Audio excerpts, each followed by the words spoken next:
Between 1968 and 1972, America launched 9 human missions to the moon, 6 of which successfully touched down, allowing 12 men to walk on the lunar surface.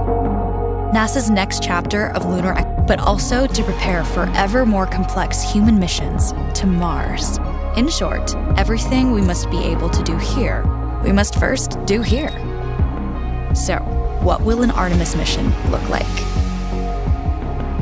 Everything is designed and tested with our most important element in mind, the astronauts. This is their deep space, human-rated spacecraft called Orion, built in 3 parts. The crew module, where up to 4 astronauts will live and work throughout the flight. The service module, with life support systems for the crew and its own engine and fuel reserves. And a launch abort system, with engines capable of pulling the crew module to safety during launch should anything go wrong. To accomplish the task of launching our crew and heavy payloads, NASA is building the Space Launch System, comprising of a cargo hold, an exploration upper stage, a massive core stage, and 2 extended solid rocket boosters. Altogether, this is the world's most powerful rocket, and it exceeds the legendary Saturn V of the Apollo era in numerous ways. Sitting on the launch pad, the entire rocket, fully fueled, weighs just over 6 million pounds, 5.2 million of which is just the fuel. Once ignited, there is no stopping what comes next. All 4 RS-25 engines and the 2 solid rocket boosters come to life, thundering our crew upwards. 2 minutes after ignition, the solid rocket boosters are spent and released. 8 minutes after launch, the core stage is depleted and separated. The upper stage fires briefly, placing Orion into a parking orbit around the Earth.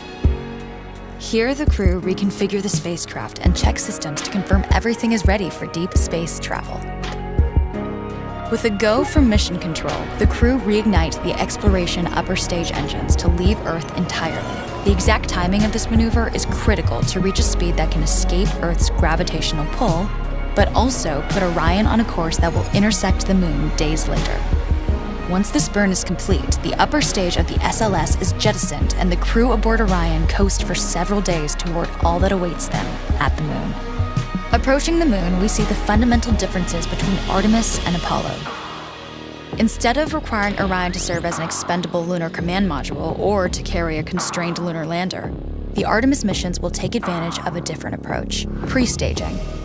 Everything needed for lunar missions will be positioned in advance by commercial and international partners.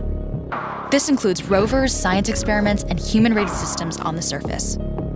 But it also includes a dedicated lunar station in orbit around the moon called Gateway.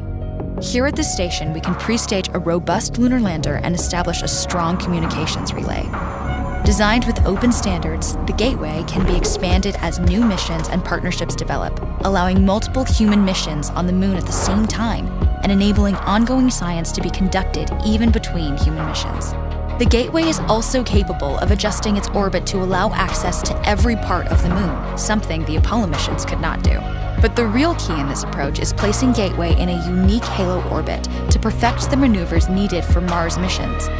And with the growing list of commercial and international opportunities, Gateway is the ideal hub between Earth and all that lies beyond.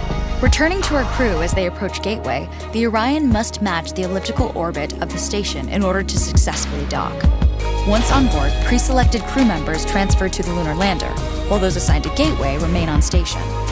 The lunar lander system itself is built for 3 unique steps: descending from the halo orbit of Gateway down to a low lunar orbit, descending from low lunar orbit to the surface, and once the lunar mission is complete, launching from the surface of the moon and ascending all the way back to the orbiting Gateway.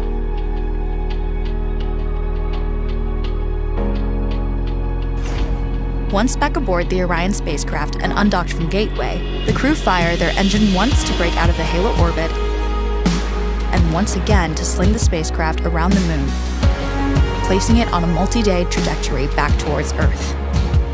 As they near the end of this journey, the service module is released, and the crew module is oriented heat shield first. Entering Earth's atmosphere at 25,000 miles per hour, the friction of air slows Orion considerably, while also subjecting it to temperatures of 5,000 degrees. With the Orion now at just 300 miles per hour, a series of parachutes uniquely tested and produced for this moment deploy, decelerating the craft to just 20 miles per hour for splashdown.